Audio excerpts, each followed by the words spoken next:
মন্ত্রী, কোনো ফসলই ভালো হয়নি। আগে না মহারাজ, এই বছর যারা রবি শস্য চাষ করেছেন তাদের অবস্থা খুবই শোচনীয়।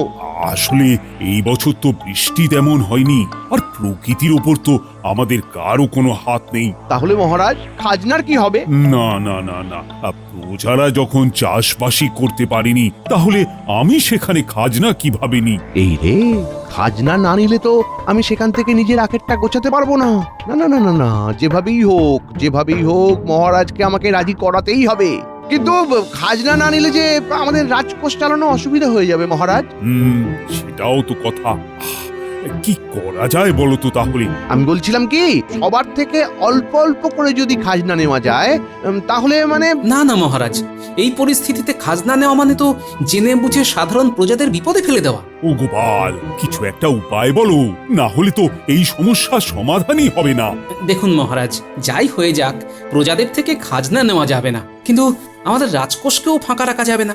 আমি একটা কথা ভাবছিলাম কি মহারাজ, ওই সামনেই তো শিবরাত্রি, তা আমাদের মাঠের পাশে যে শিব মন্দিরটা আছে সেখানে তো বহু দূর দূর থেকে প্রচুর লোক শিবের মাথায় জল ঢালতে আসেন। তা আমরা যদি সেখানেই কোনোভাবে একটা মেলার আয়োজন করতে পারি, তাহলে কিন্তু একটা মোটা অঙ্কের আয় সেখান থেকে উঠে আসবে মহারাজ।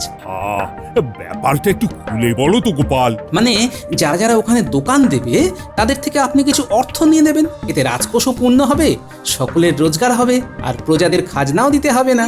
বাহ বাহ বাহ বাহ বাহ, এটা তো বেশ ভালো উপায়। ঠিক আছে, তাহলে রাজসভার কে কে ওখানে দোকান দিতে চাও? ওই মাঠে তো বাবার মাথায় জল ঢালতে প্রচুর লোক আসে। ওখানে যদি আমি ফুল ফল বেলপাতার দোকান দিই তাহলে তো প্রচুর টাকা লাভ হবে। হ্যাঁ, আর ফুল বেলপাতা কিনতে তো কোনো অর্থই লাগবে না, আর সবকিছুই তো কৃষ্ণনগরের বাগানে বাগানে পাওয়া যাবে। হ্যাঁ মহারাজ, মহারাজ, আমি আমি আমি আমি দোকান দিতে চাই। তুমি দোকান দেবে মন্ত্রী? হ্যাঁ মহারাজ, আমি কিন্তু দোকানটা দেবই। হ্যাঁ, ফুল ফল বেলপাতা বিক্রি করব। মন্ত্রী মশাই তো কিনে জিনিস বিক্রি করার লোক নয়, তার মানে কোনো না কোনো বাগান থেকে ঝেড়ে হাত সাফাই করে বিক্রি করবে। না, ব্যাপারটা খেয়াল রাখতে হবে। মহারাজ, আমি তাহলে এই এই ঘি, মধু, তেল, সলতে, ধূপকাঠি এইগুলোর একটা দোকান দেব। অতটুকু পর্যন্তই সমাপ্ত থাকো। ফুল বেলপাতার দিকে যেন তোমার নজর না পড়ে সেনাপতি। আমি তবে বিভিন্ন পাঁচনের দোকান দেব। ঠিক আছে ঠিক আছে, যে যেটায় পারদর্শী সেই প্রকারেরই দোকান দেবে। কিন্তু হ্যাঁ, একটা কথা, দোকান প্রতি আমার রাজকোষে প্রত্যেককে আগে 10 মোহর করে জমা দিতে হবে। মহারাজ, বলছিলাম কি, 10টা করে মোহর একটু বেশি হয়ে গেল না? কি বলছো মন্ত্রী? শিবরাত্রির দিন কত লোক ওখানে ভিড় জমায় তোমার কোনো ধারণা আছে? তুমি যদি ওখানে ফুলবেল পাতার দোকান দাও তাহলে তো সব থেকে বেশি বিক্রি তোমারই হবে। হ্যাঁ, মানে ওই হবে কিছুটা। ঠিক আছে, তাহলে আজকের মতো সভার কাজ এখানেই শেষ হলো।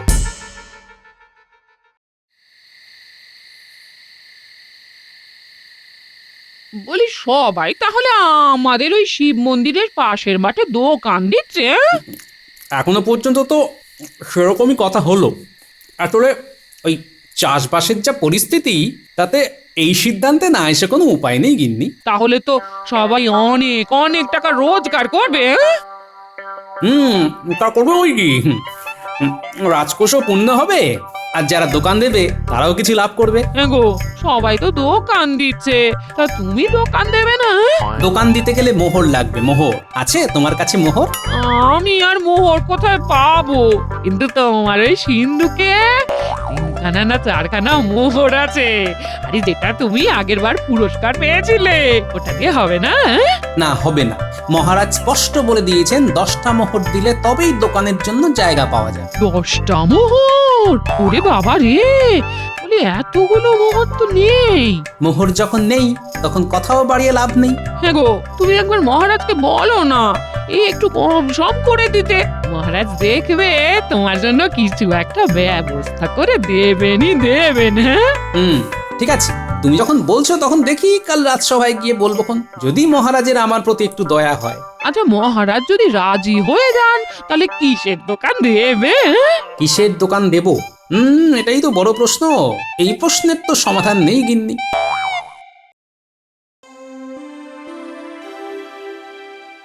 দাও দাও, এবার এক এক করে সবাই মোহর দাও তো, আর নিজেদের জায়গা বেশ ভালো মতো করে বুঝে নাও। এই যে মহারাজ, এই নি আমার 10খানা মোহর। মহারাজ, আমার কিন্তু মন্দিরের সামনেই জায়গা লাগবে, বুঝতেই তো পাচ্ছেন সবাই ফুল বেলপাতা নিতে আসবে। আচ্ছা আচ্ছা, বেশ বেশ, মন্দিরের সামনে তো অনেক জায়গা, বসে পড়ো না নিজের ইচ্ছে মতন। ধন্যবাদ মহারাজ, অনেক ধন্যবাদ, ধন্যবাদ।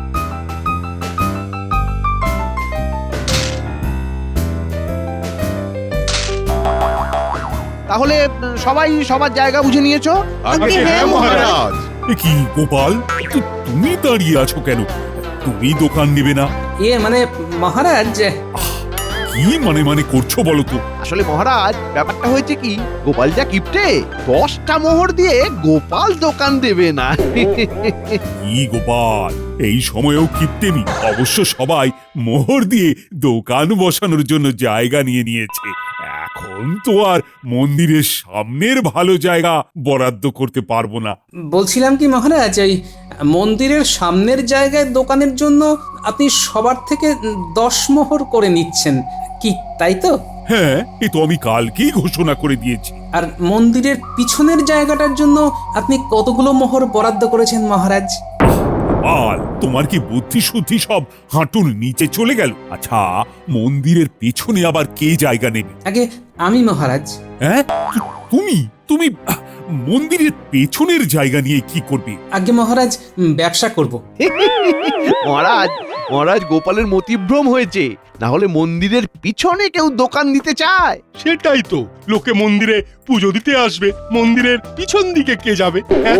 ব্যবসার চিন্তায় চিন্তায় গোপালের নাইকো চোখে ঘুম, শেষে কিনা এই বয়সে এসে গোপালের হলো কিনা মতিভ্রম।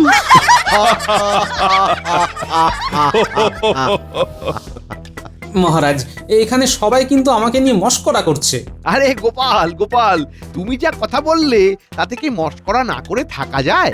আর যদি আমি মন্দিরের পিছনে ব্যবসা করে এখানে যারা যারা আছে সবার থেকে বেশি টাকা উপার্জন করি, তাহলে আপনার যা রোজগার হবে তা সম্পূর্ণটা আমার হাতে তুলে দেবেন। কি বলছে গোপাল? মহারাজ, আপনার প্রিয় গোপালের মাথায় ব্যামো হয়েছে, রাজবৈদ্যকে বলুন তাড়াতাড়ি ওকে পাচন দিতে, নইলে যে এরপর যাকে তাকে কামড়ে দেবে। মহারাজ, মন্ত্রীমশাই, আপনি হয়তো আমার কথায় ভয় পাচ্ছেন। ভয়? ভয় কেন পাবো? হ্যাঁ, ভয় কেন পাবো? তাহলে আমি যদি সবার থেকে বেশি অর্থ রোজগার করি, তাহলে আপনি যে রোজগারটা করবেন তার সম্পূর্ণটা আমার হাতে তুলে দেবেন। বলুন, রাজি? আহা মন্ত্রী, রাজি হয়ে যাও না, গোপাল তো আর জিততে পারবে না, আর মাঝখান থেকে আমরা একটু মজার দৃশ্য দেখতে পারবো।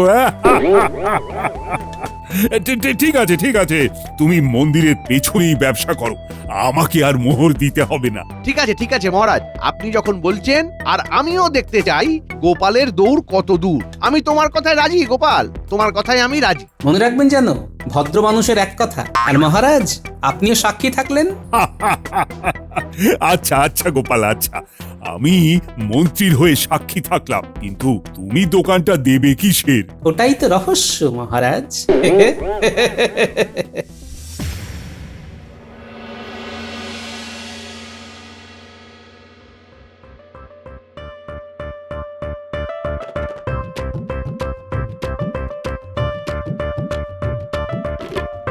কি হে বিজ্ঞানী, সারাদিন চোখে এই যন্ত্রখানা লাগিয়ে কি দেখো বলো তো? আরে গোপাল যে, এসো এসো, তা একবার এই যন্ত্রখানা তোমার চোখে লাগিয়ে দেখবে নাকি? না না, ওইসব যন্ত্র টন্ত্র তোমারই কাজ, তুমি ওইসব দেখো আর বুঝে শুনে আমার জন্য একটা যন্ত্র বানিয়ে দাও দেখি। তোমার আবার কি যন্ত্র লাগবে? দুধ পরিশুদ্ধ করার যন্ত্র। পারবে বিজ্ঞানী? পারবে বানাতে? দুধ পরিশুদ্ধ করার যন্ত্র? হ্যাঁ হ্যাঁ, তা পারবো, কিন্তু গোপাল তুমি ওই যন্ত্র দিয়ে কি করবে? পরিশোধন করব, যাতে তরলের মধ্যে কোনো অশুদ্ধি থাকলে সেটা যেন পরিষ্কার হয়ে যায়। তুমি যে কি বলছো গোপাল, আমি তো কিছুই বুঝতে পারছি না। তুমি শুধু আমায় যন্ত্রটা বানিয়ে দাও, যা খরচাপাতি হবে আমি সব দিয়ে দেবো। হ্যাঁ আচ্ছা আচ্ছা, ঠিক আছে ঠিক আছে, আমি বানিয়ে দেব। তোমার মাথায় যে কি চলে তা একমাত্র তুমিই জানো। হ্যাঁ হ্যাঁ হ্যাঁ।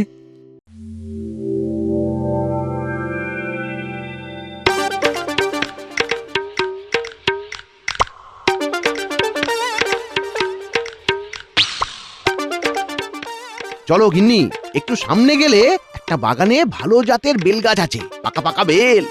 কিরে উল্টে পারবি তো? পারবো পারবো।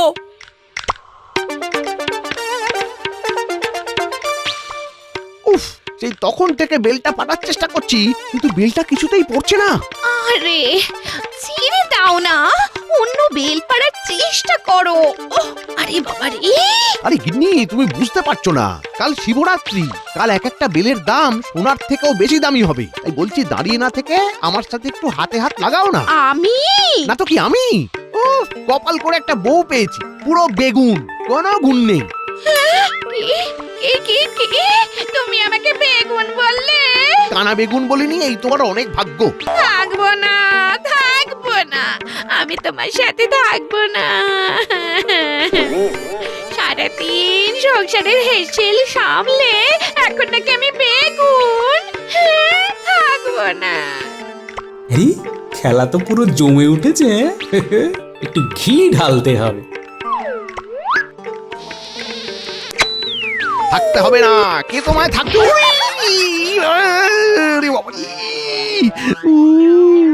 বলেছে বলেছে। বেশ হয়েছে, বেল পাড়ার শখ হচ্ছে।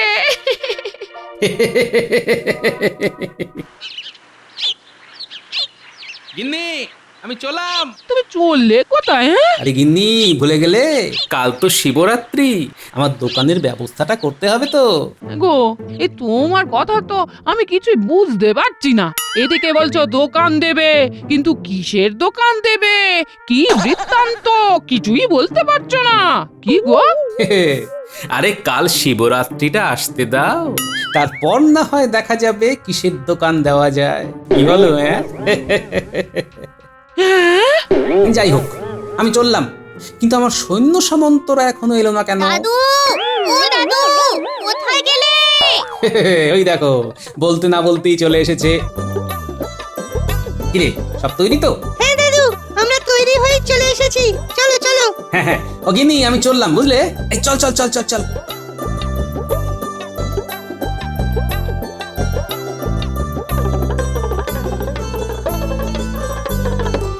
বাবা, সবাই কত বড় বড় দোকান দিচ্ছে। ও গোপাল দাদু, তোমার দোকানটা কোন দিকে হবে গো? আরে কোথায় আবার হবে? মন্দিরের আশেপাশেই হবে, তাই না দাদু? আগে না, আমার দোকানটা মন্দিরের পিছন দিকে হবে। হ্যাঁ নয়, হ্যাঁ। নে তাড়াতাড়ি পা চালিয়ে আয় দেখি। হ্যাঁ হ্যাঁ হ্যাঁ, ব্যাস ব্যাস ব্যাস, হ্যাঁ ওখানে রাখ, ওখানে রাখ রাখ। হ্যাঁ হ্যাঁ হ্যাঁ। এই ওটা ওটা একটু সরাও তো ওখান থেকে, একটু সরাও। হ্যাঁ। আরে গোপাল যে, কোথায় চললে? মন্দিরের পিছনে দোকান দিতে নাকি? গোপাল, বিক্রি বাট্টা না হলে আমাদের ডাকতে সংকোচ করো না যেন। আমরাই না হয় তোমার দোকান থেকে কিছু একটা করে কিনে আনবো। হ্যাঁ, কি বলো সবাই? হ্যাঁ? গোপাল, গোপাল এখনো সময় আছে, একটু পাচন খাবে নাকি? মাথার ব্যামো কিন্তু সেরে যাবে। সবাই দেখছি আমাকে নিয়ে ভালোই মশকরা করছে। ঠিক আছে, করুক করুক, কিন্তু কথাই আছে, ওস্তাদের মার শেষ রাতে।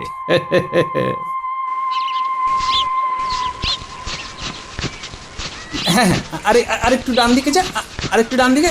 হ্যাঁ হ্যাঁ হ্যাঁ, ব্যাস ব্যাস ব্যাস, ওখানে ওখানে বাদ, ওখানেই বাদ, ওখানেই বাদ। দাদু, মন্দিরের পিছনে তো দোকান বানাচ্ছ, বিক্রি হবে বলে তো মনে হয় না। তারা দেখে নিস, এখানে যারা যারা কাল দোকান দেবে সবার থেকে বেশি রোজগার আমার হবে। আচ্ছা শোন, তোরা দোকানটা তৈরি করে বাড়ি চলে যা, আমি ততক্ষণে আমার আরেকটা কাজ সেরে আসছি। ও হ্যাঁ, আরেকটা কথা, কাল ঠিক সময় চলে আসিস। আচ্ছা ঠিক আছে দাদু।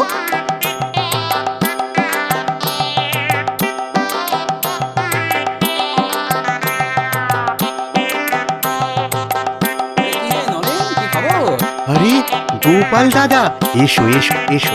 কি সবকিছু ঠিকঠাক চলছে তো? ওই আর ঠিকঠাক ভাবে চলছে গো। এবার যা চাষবাসের অবস্থা না, সবই তো জানো গোপাল দাদা। ছেলে মেয়েগুলোকে দুবেলা ঠিক মতো খেতেও দিতে পারছি না। আর কতদিন যেভাবে চলবে কে জানে। আরে এত চিন্তা করো না তো, সব ঠিক হয়ে যাবে। শোনো, কাল তো শিবরাত্রি, কাল পরিবারের সবাইকে নিয়ে ওই বাঁশ বাগানের মাঠে মন্দিরের পিছনে চলে যাবে। কাল ওখানে সবাইকে বাবার প্রসাদ বিতরণ করা হবে। তাই আচ্ছা আচ্ছা আচ্ছা তাই নাকি ঠিক আছে ঠিক আছে ঠিক আছে, আমি নিশ্চয়ই যাব। ঠিক আছে, আজ তাহলে চলি আমি। এসো এসো গোপাল দাদা, এসো।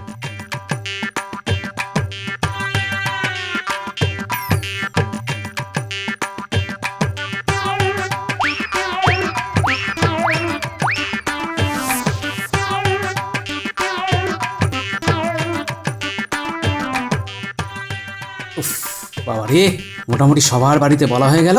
এবার পা চালিয়ে বাড়ি ফিরতে হবে, অনেক বেলা হয়ে গেল।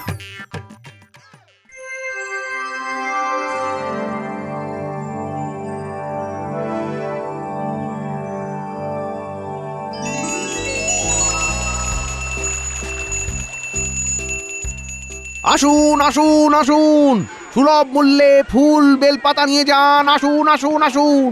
ও দাদা, ও দিদি, দূরে দাঁড়িয়ে কি ভাবছেন? তাড়াতাড়ি চলে আসুন আমার দোকানে, তাড়াতাড়ি চলে আসুন। এটা জোরে মাথায় বেলটা পড়লো, তারপর থেকে জোরে চিৎকারই করতে পারছি না, মাথাটা পুরো আলু হয়ে গেছে। এই রে, এই এই এই এই বটা ঘটা, দাঁড়িয়ে কি দেখছিস? একটু চিৎকার করতে পারছিস না? সবাইকে ডেকে ডেকে আমার দোকানে নিয়ে আয়, চিৎকার কর। হ্যাঁ হ্যাঁ মন্ত্রী মশাই, ও দাদা, ও দিদি, আসুন আসুন, মাত্র 10 মোহর দিয়ে একটা বেল নিয়ে যান। আসুন আসুন আসুন, নিয়ে যান আসুন। আসুন আসুন, আপনাদের পুজোর দর্শনীয় দশকর্মা দ্রব্যাদি নিয়ে যান, খুবই কম দামে পেয়ে যাবেন সবকিছু। আসুন আসুন। ভালো ভালো ধুতি আছে, বাবার চরণে ধুতি দিতে চাইলে নিয়ে যান আমার দোকান থেকে একখানা ধুতি। আসুন আসুন আসুন না, আসুন আসুন। বলছি ধুতি কত করে? একদম 5 মোহর, 5 মোহর। কিন্তু বাজারে তো 2 মোহর। তাহলে বাজার থেকেই কিনে আনুন। না না, এই পুজোর থালা নিয়ে এখন বাজারে যাব না। দিন আমাকে একটা ধুতি দিন তো দেখি। কি গো গোপাল দাদু, শেষে কিনা তুমি এই গামলাগুলো বিক্রি করবে? ওদিকে তো দেখে আসলাম, কোনো দোকানের সামনে আর পা রাখার জায়গা নেই, এত ভিড়। আর তোমার দোকানে দেখো একটাও লোক নেই। দাঁড়া দাঁড়া, একটু ধৈর্য ধর, একটু পরে দেখবি এখানে হাত পা কোনো কিছুরই রাখার জায়গা হবে না রে। এই মন্ত্রী, ব্যবসা বাণিজ্য কেমন হচ্ছে? খুব ভালো মহারাজ। আপনার বাবার মাথায় দুধ ঢালা হয়ে গেছে? হ্যাঁ হ্যাঁ, এই তো এক্ষুনি ঢেলে এলাম। আহ, বাবাকে আজ মন ভরে পুজো দিয়েছি। তা মন্ত্রী, গোপালের কি খবর, কিছু জানো নাকি? বটা ঘটা কিছুক্ষণ আগে গিয়েও দেখে এসেছে মহারাজ, গোপালের দোকানে একটাও লোক নেই, কয়েকটা ফাঁকা গামলা নিয়ে বসে আছে। হ্যাঁ, বলো কি, ফাঁকা গামলা? এই তাহলে তো দেখতে হচ্ছে, তা যাবে নাকি একবার? ঠিক আছে, চলুন তাহলে গিয়েই দেখে আসি টেকোটাকে। এই বটা ঘটা, তোরা দুজন আমার দোকানটা সামলা, আমি একটু আসছি। আচ্ছা মন্ত্রী মশাই।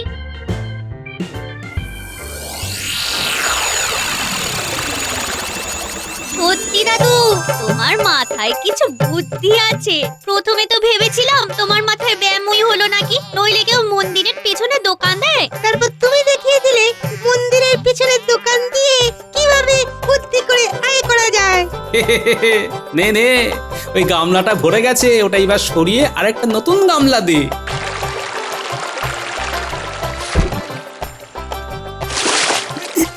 এ কি, এত দুধ, এত দুধ কোথা থেকে এলো?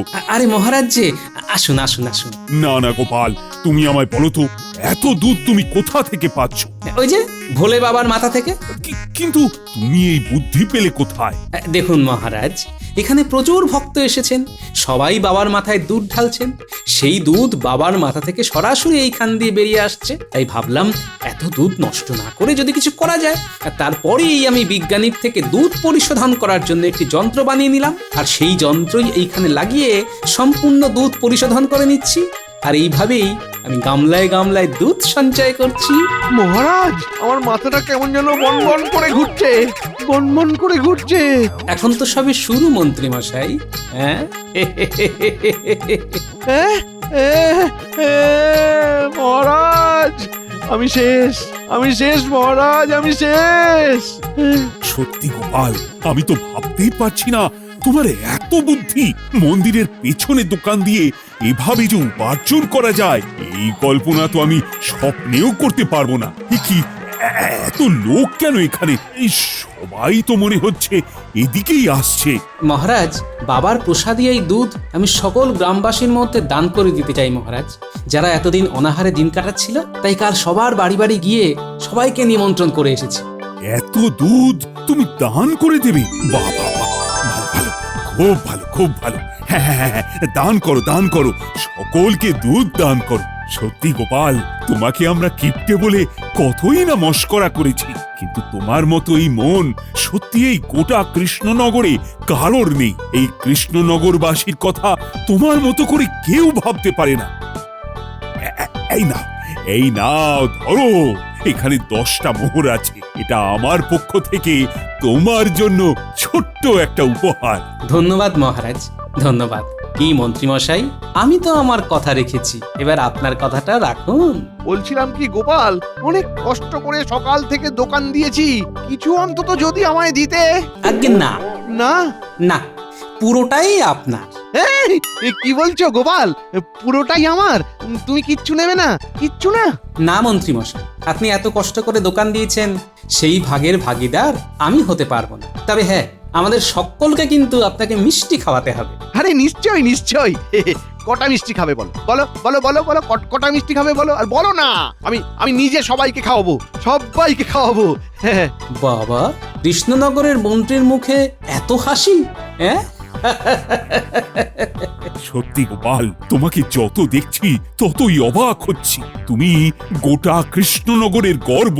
আজকে আমি চিৎকার করে বলবো, জয় জয় গোপালের জয়। না মহারাজ, এই পবিত্র দিনে বলুন জয় মহাদেবের জয়। জয় মহাদেবের জয়। জয় মহাদেবের জয়। জয়।